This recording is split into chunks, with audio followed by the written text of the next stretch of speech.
नमस्कार। 2025 बस अब तो आ ही गया है, दरवाजे पर दस्तक दे ही रहा है। 2025 में 26 जनवरी को हमारे संविधान को लागू हुए 75 वर्ष होने जा रहे हैं। हम सभी के लिए बहुत गौरव की बात है। हमारे संविधान निर्माताओं ने हमें जो संविधान सौंपा है वो समय की हर कसौटी पर खरा उतरा है।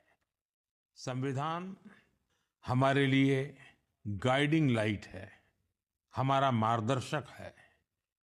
ये भारत का संविधान ही है जिसकी वजह से मैं आज यहाँ हूँ, आपसे बात कर पा रहा हूँ। इस साल 26 नवंबर को संविधान दिवस से एक साल तक चलने वाली कई एक्टिविटीज शुरू हुई हैं। देश के नागरिकों को संविधान की विरासत से जोड़ने के लिए constitution75.com नाम से एक खास वेबसाइट भी बनाई गई है। इसमें आप संविधान की प्रस्तावना पढ़कर अपना वीडियो अपलोड कर सकते हैं। अलग अलग भाषाओं में संविधान पढ़ सकते हैं। संविधान के बारे में प्रश्न भी पूछ सकते हैं। मन की बात के श्रोताओं से, स्कूल में पढ़ने वाले बच्चों से, कॉलेज में जाने वाले युवाओं से मेरा आग्रह है, इस वेबसाइट पर जरूर जाकर देखें, इसका हिस्सा बने। साथियों, अगले महीने 13 तारीख से प्रयागराज में महाकुंभ भी होने जा रहा है। इस समय वहां संगम तट पर जबरदस्त तैयारियां चल रही है। मुझे याद है, अभी कुछ दिन पहले जब मैं प्रयागराज गया था तो हेलीकॉप्टर से पूरा कुंभ क्षेत्र देखकर दिल प्रसन्न हो गया था। इतना विशाल, इतना सुंदर, इतनी भव्यता। साथियों, महाकुंभ की विशेषता केवल इसकी विशालता में ही नहीं है, कुंभ की विशेषता इसकी विविधता में भी है। इस आयोजन में करोड़ों लोग एक साथ एकत्रित होते हैं।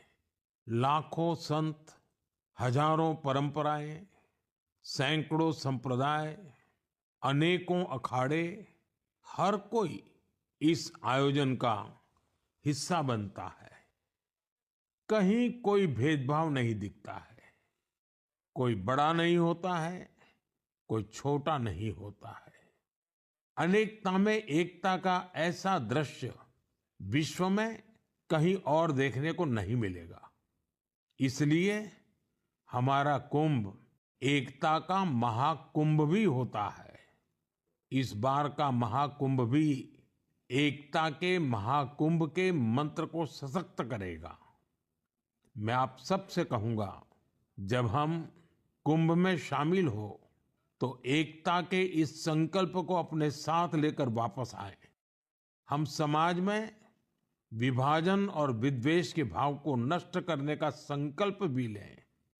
अगर कम शब्दों में मुझे कहना है तो मैं कहूंगा, महाकुंभ का संदेश, एक हो पूरा देश। महाकुंभ का संदेश, एक हो पूरा देश। और अगर दूसरे तरीके से कहना है तो मैं कहूंगा, गंगा की अविरल धारा, न बटे समाज हमारा। गंगा की अविरल धारा, न बटे समाज हमारा। साथियों, इस बार प्रयागराज में देश और दुनिया के श्रद्धालु डिजिटल महाकुंभ के भी साक्षी बनेंगे। डिजिटल नेविगेशन की मदद से आपको अलग अलग घाट, मंदिर, साधुओं के अखाड़ों तक पहुंचने का रास्ता मिलेगा। यही नेविगेशन सिस्टम आपको पार्किंग तक पहुंचने में भी मदद करेगा। पहली बार कुंभ आयोजन में एआई चैटबॉट का प्रयोग होगा। एआई चैटबॉट के माध्यम से 11 भारतीय भाषाओं में कुंभ से जुड़ी हर तरह की जानकारी हासिल की जा सकेगी। इस चैटबॉट से कोई भी टेक्स्ट टाइप करके या बोलकर किसी भी तरह की मदद मांग सकता है।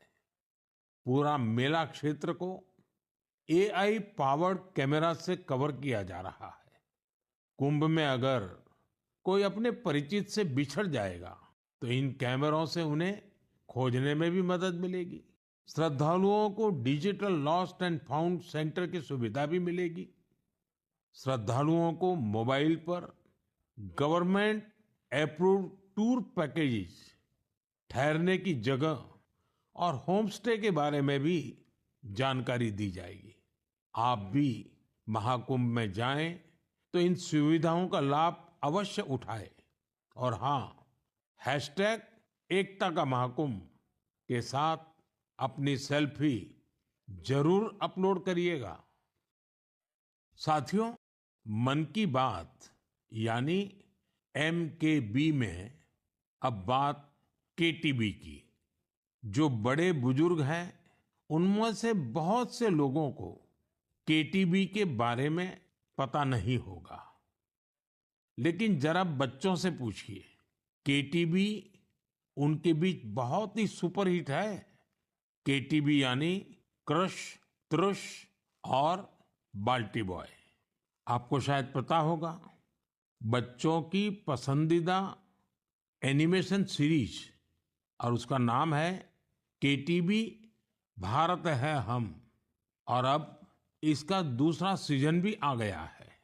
ये 3 एनिमेशन कैरेक्टर हमें भारतीय स्वतंत्रता संग्राम के उन नायक नायिकाओं के बारे में बताते हैं जिनकी ज्यादा चर्चा नहीं होती।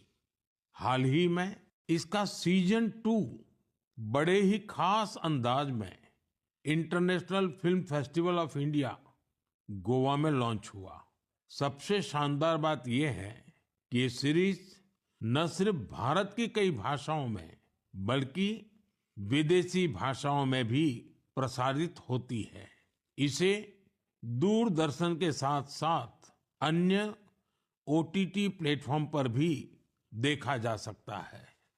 साथियों, हमारी एनिमेशन फिल्मों की, रेगुलर फिल्मों की, टीवी सीरियल्स की पॉपुलैरिटी दिखाती है कि भारत की क्रिएटिव इंडस्ट्री में कितनी क्षमता है। यह इंडस्ट्री न सिर्फ देश की प्रगति में बड़ा योगदान दे रही है, बल्कि हमारी इकोनॉमी को भी नई ऊंचाइयों पर ले जा रही है। हमारी फिल्म एंड एंटरटेनमेंट इंडस्ट्री बहुत विशाल है। देश की कितनी ही भाषाओं में फिल्में बनती हैं, क्रिएटिव कंटेंट बनता है। मैं अपनी फिल्म और एंटरटेनमेंट इंडस्ट्री को इसलिए भी बधाई देता हूं क्योंकि उसने एक भारत श्रेष्ठ भारत के भाव को सशक्त किया है। साथियों, वर्ष 2024 में हम फिल्म जगत की कई महान हस्तियों की 100वीं जयंती मना रहे हैं। इन विभूतियों ने भारतीय सिनेमा को विश्व स्तर पर पहचान दिलाई। राज कपूर जी ने फिल्मों के माध्यम से दुनिया को भारत के सॉफ्ट पावर से परिचित कराया। रफी साहब की आवाज में वो जादू था जो हर दिल को छू लेता था। उनकी आवाज अद्भुत थी। भक्ति गीत हो या रोमांटिक सॉन्ग्स, दर्द भरे गाने हो, हर इमोशन को उन्होंने अपनी आवाज से जीवंत कर दिया।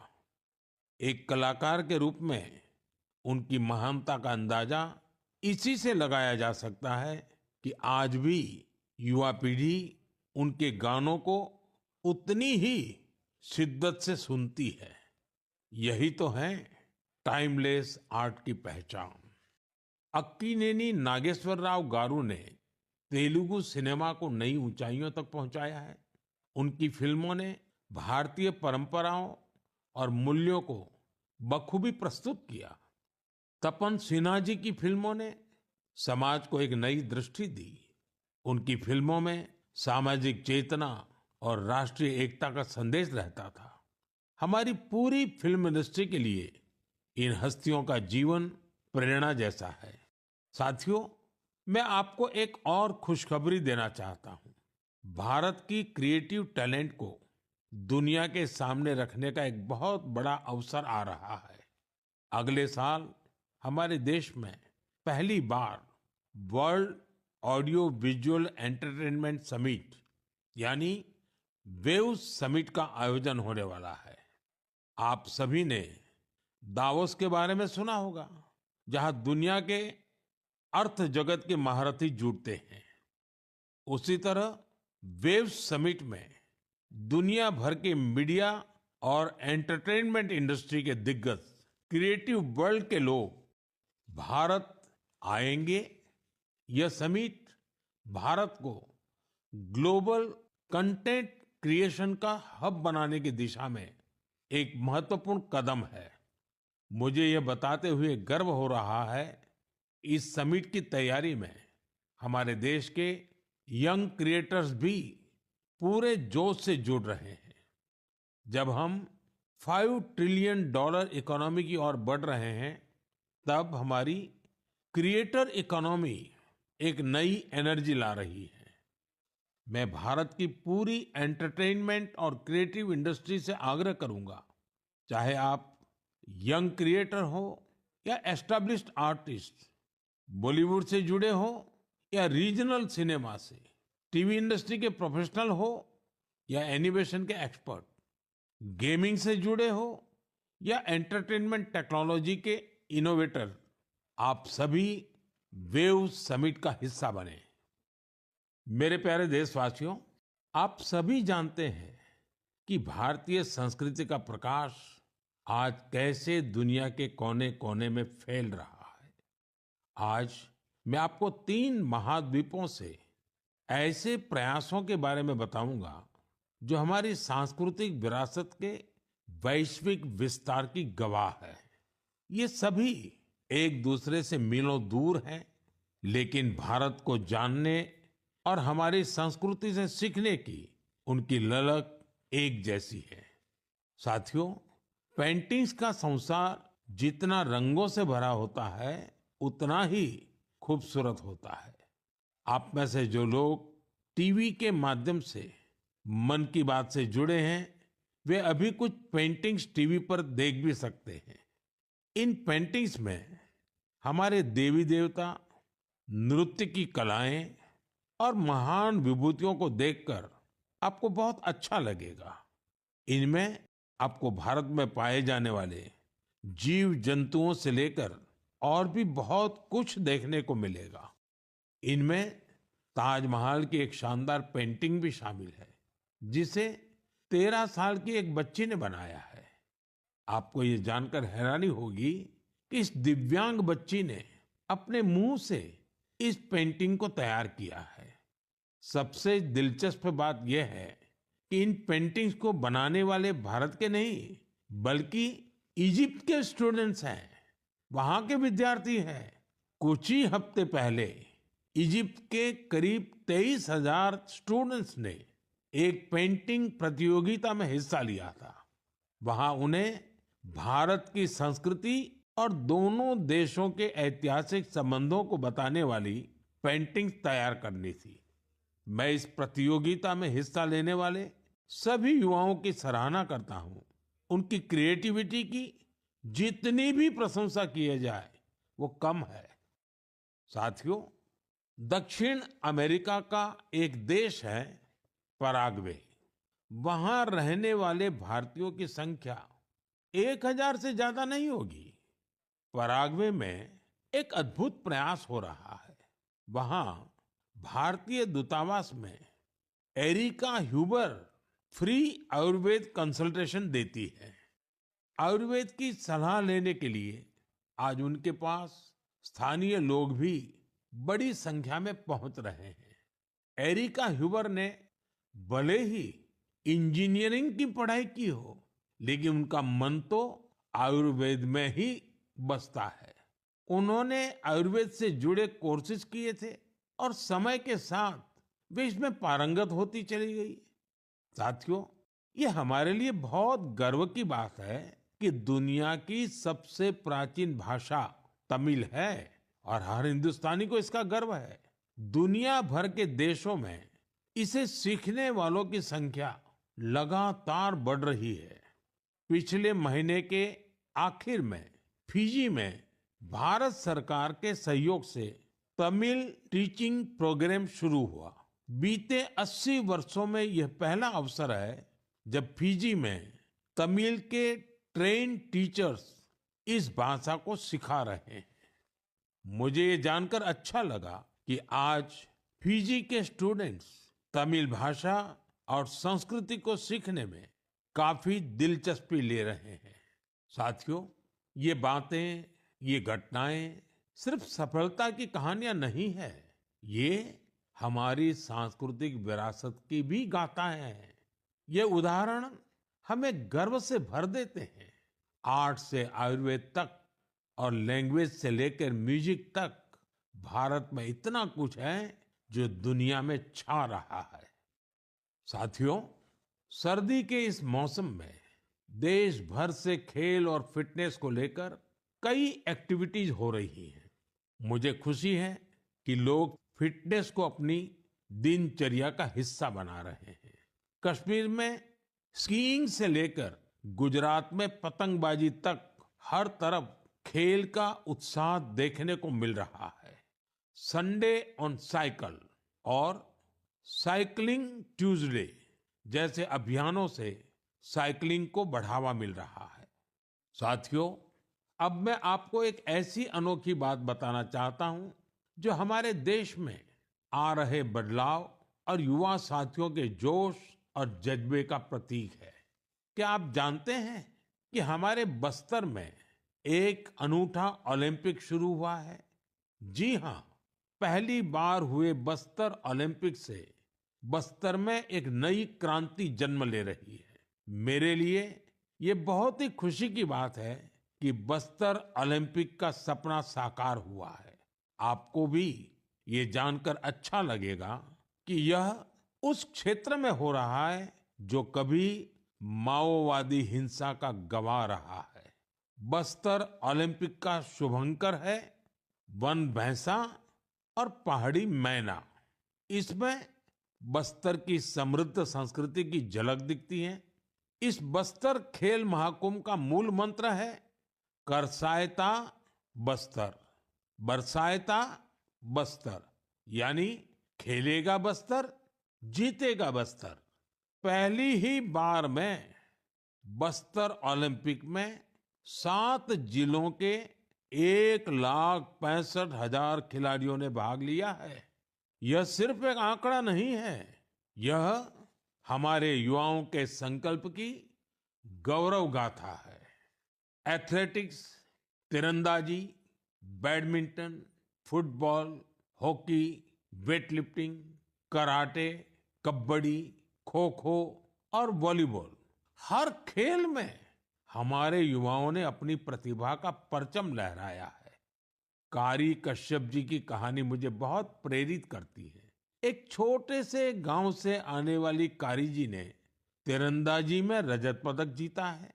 वे कहती है, बस्तर ओलंपिक ने हमें सिर्फ खेल का मैदान ही नहीं, जीवन में आगे बढ़ने का अवसर दिया है। सुकमा की पायल कवासी जी की बात भी कम प्रेरणादायक नहीं है। जेवलिन थ्रो में स्वर्ण पदक जीतने वाली पायल जी कहती हैं, अनुशासन और कड़ी मेहनत से कोई भी लक्ष्य असंभव नहीं है। सुकमा के दोरनापाल के पुनेम सन्ना जी की कहानी तो नए भारत की प्रेरक कथा है। एक समय नक्सली प्रभाव में आए पुनेम जी आज व्हील चेयर पर दौड़कर मेडल जीत रहे हैं। उनका साहस और हौसला हर किसी के लिए प्रेरणा है। कोंडा गांव के तीरंदाज रंजू सौरी जी को बस्तर यूथ आइकॉन चुना गया है। उनका मानना है बस्तर ओलंपिक दूर दराज के युवाओं को राष्ट्रीय मंच तक पहुंचाने का अवसर दे रहा है। साथियों, बस्तर ओलंपिक केवल एक खेल आयोजन नहीं है, यह एक ऐसा मंच है जहां विकास और खेल का संगम हो रहा है, जहां हमारे युवा अपनी प्रतिभा को निखार रहे हैं और एक नए भारत का निर्माण कर रहे हैं। मैं आप सभी से आग्रह करता हूं, अपने क्षेत्र में ऐसे खेल आयोजनों को प्रोत्साहित करें। हैशटैग खेलेगा भारत जीतेगा भारत के साथ अपने क्षेत्र की खेल प्रतिभाओं की कहानियां साझा करें। स्थानीय खेल प्रतिभाओं को आगे बढ़ने का अवसर दें। याद रखिए, खेल से न केवल शारीरिक विकास होता है, बल्कि ये स्पोर्ट्समैन स्पिरिट से समाज को जोड़ने का भी एक सशक्त माध्यम है। तो खूब खेलिए, खूब खेलिए। मेरे प्यारे देशवासियों, भारत की दो बड़ी उपलब्धियां आज विश्व का ध्यान आकर्षित कर रही हैं। इन्हें सुनकर आपको भी गर्व महसूस होगा। ये दोनों सफलताएं स्वास्थ्य के क्षेत्र में मिली हैं। पहली उपलब्धि मिली है मलेरिया से लड़ाई में। मलेरिया की बीमारी 4000 वर्षों से मानवता के लिए एक बड़ी चुनौती रही है। आजादी के समय भी यह हमारी सबसे बड़ी स्वास्थ्य चुनौतियों में से एक थी। 1 महीने से लेकर 5 साल तक के बच्चों की जान लेने वाली सभी संक्रामक बीमारियों में मलेरिया का तीसरा स्थान है। आज मैं संतोष से कह सकता हूं कि देशवासियों ने मिलकर इस चुनौती का दृढ़ता से मुकाबला किया है। विश्व स्वास्थ्य संगठन WHO की रिपोर्ट कहती है, भारत में 2015 से 2023 के बीच मलेरिया के मामलों और इससे होने वाली मौतों में 80% की कमी आई है। यह कोई छोटी उपलब्धि नहीं है। सबसे सुखद बात यह है, यह सफलता जन जन की भागीदारी से मिली है। भारत के कोने कोने से, हर जिले से हर कोई इस अभियान का हिस्सा बना है। असम में जोरहाट के चाय बागानों में मलेरिया 4 साल पहले तक लोगों की चिंता की एक बड़ी वजह बना हुआ था। लेकिन जब इसके उन्मूलन के लिए चाय बागान में रहने वाले एकजुट हुए, तो इसमें काफी हद तक सफलता मिलने लगी। अपने इस प्रयास में उन्होंने टेक्नोलॉजी के साथ साथ सोशल मीडिया का भी भरपूर इस्तेमाल किया है। इसी तरह हरियाणा के कुरुक्षेत्र जिले ने मलेरिया पर नियंत्रण के लिए बड़ा अच्छा मॉडल पेश किया। यहाँ मलेरिया की मॉनिटरिंग के लिए जन भागीदारी काफी सफल रही है। नुक्कड़ नाटक और रेडियो के जरिए ऐसे संदेशों पर जोर दिया गया जिससे मच्छरों की ब्रीडिंग कम करने में काफी मदद मिली है। देश भर में ऐसे प्रयासों से ही हम मलेरिया के खिलाफ जंग को और तेजी से आगे बढ़ा पाए हैं। साथियों, अपनी जागरूकता और संकल्प शक्ति से हम क्या कुछ हासिल कर सकते हैं, इसका दूसरा उदाहरण है कैंसर से लड़ाई। दुनिया के मशहूर मेडिकल जर्नल लैंसेट की स्टडी वाकई बहुत उम्मीद बढ़ाने वाली है। इस जर्नल के मुताबिक अब भारत में समय पर कैंसर का इलाज शुरू होने की संभावना काफी बढ़ गई है।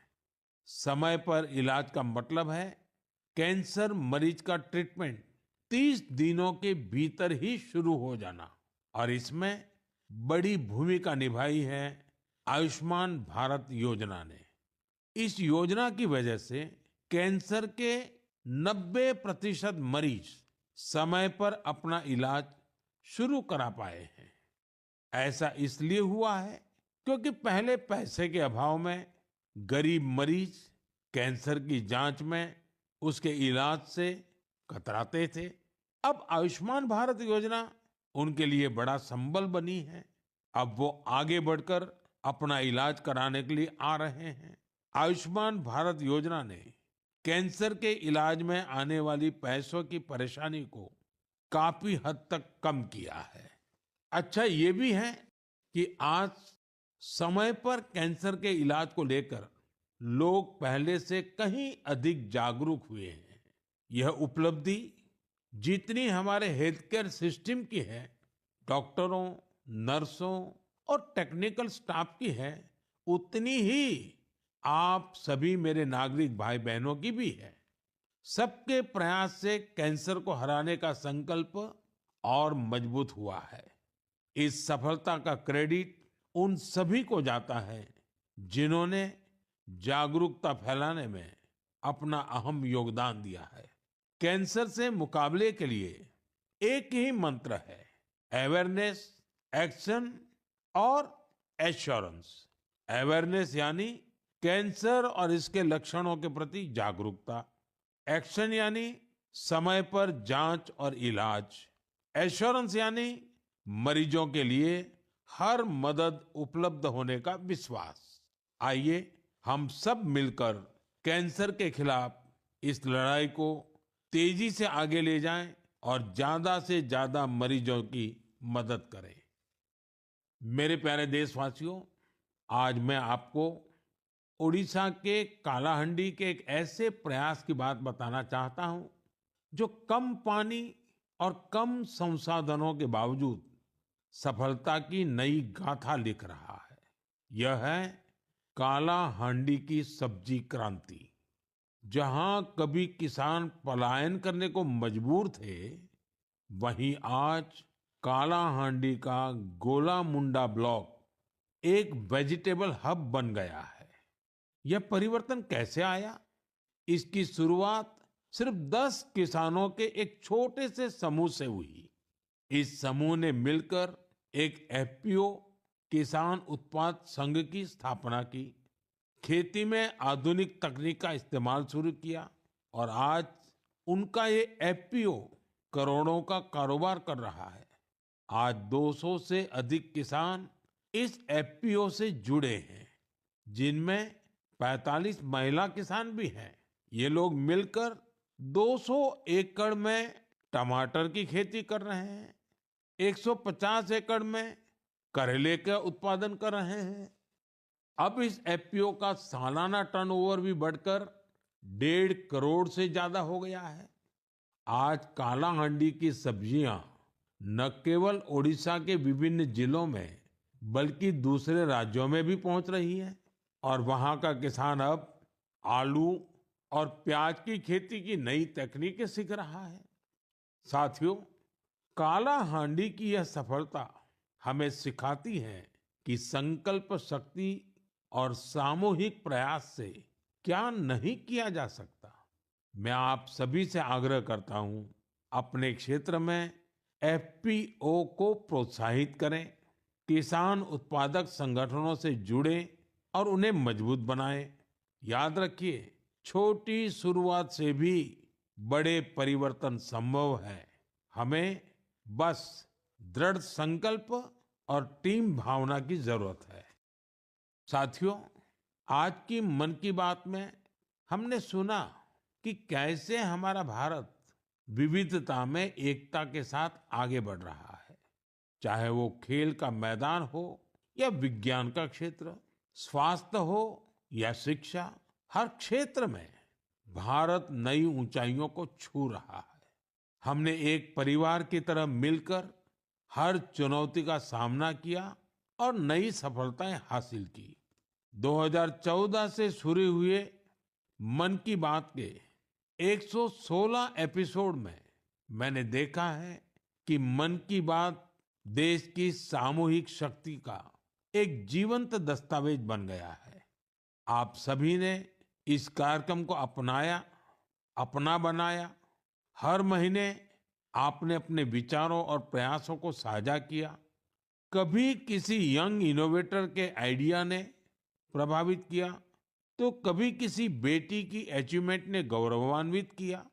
ये आप सभी की भागीदारी है जो देश के कोने-कोने से पॉजिटिव एनर्जी को एक साथ लाती है। मन की बात इसी पॉजिटिव एनर्जी के एम्प्लीफिकेशन का मंच बन गया है। और अब 2025 दस्तक दे रहा है। आने वाले साल में मन की बात के माध्यम से हम और भी इंस्पायरिंग प्रयासों को साझा करेंगे। मुझे विश्वास है कि देशवासियों की पॉजिटिव सोच और इनोवेशन की भावना से भारत नई ऊंचाइयों को छुएगा। आप अपने आसपास के यूनिक प्रयासों को हैशटैग मन की बात के साथ शेयर करते रहिए। मैं जानता हूं कि अगले साल की हर मन की बात में हमारे पास एक दूसरे से साझा करने के लिए बहुत कुछ होगा। आप सभी को 2025 की ढेर सारी शुभकामनाएं। स्वस्थ रहें, खुश रहें। फिट इंडिया मूवमेंट में आप भी जुड़ जाइए। खुद को भी फिट रखिए, जीवन में प्रगति करते रहें। बहुत बहुत धन्यवाद।